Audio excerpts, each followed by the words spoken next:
कर गए। नाज़रीन, सिंध में बल्दियाती इंतखाबात में पीपल्स पार्टी ने दीगर अजला में भी वाज़े बरतरी हासिल कर ली है। कराची और हैदराबाद समेत 16 अजला में इलेक्शन हुए। पीपल्स पार्टी ने 9 अजला में मैदान मार लिया। ठट्ठा, टंडू अलाया, दादू, बदीन, सजावल समेत कई अजला में पीपल्स पार्टी बल्दियाती हुकूमतें बनाने की पोजीशन में आ गई।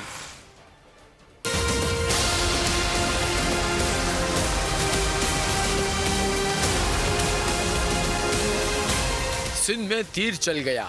बल्दियाती इंतखाबात का दूसरा मरहला, पीपल्स पार्टी को वाज़े बरतरी। दादू की 66 यूनियन काउंसिल्स में 59 के गैर हतमी नताइज मौसूल हुए। पीपल्स पार्टी 47 और पीटीआई 9 नशिस्तें जीतने में कामयाब हुई। टंडू हलायार म्यूनिसिपल कमेटी के लिए पीपल्स पार्टी 23 नशिस्तों के साथ पहले नंबर पर। पाकिस्तान तहरीक इंसाफ ने 15 नशिस्तें हासिल की। जामशोरो कोटरी म्यूनिसिपल कमेटी में पीपी के 10 और 3 आजाद उम्मीदवार कामयाब हुए। सजावल में पीपी ने क्लीन स्वीप किया। 5 टाउन कमेटियाँ पीपल्स पार्टी ले उड़ी। 37 में से 35 यूसी नशिस्तें भी समेट ली। मटियारी में भी 30 में से 29 यूनियन काउंसिल्स पर पीपल्स पार्टी के चेयरमैन और वाइस चेयरमैन कामयाब हो गए। ठट्टा में भी जिले काउंसिल की 40 सीटों में 38 पीपल्स पार्टी के हिस्से में आई। टंडो मोहम्मद खान, बदीन और दीगर अजला में भी पीपल्स पार्टी को बरतरी हासिल है।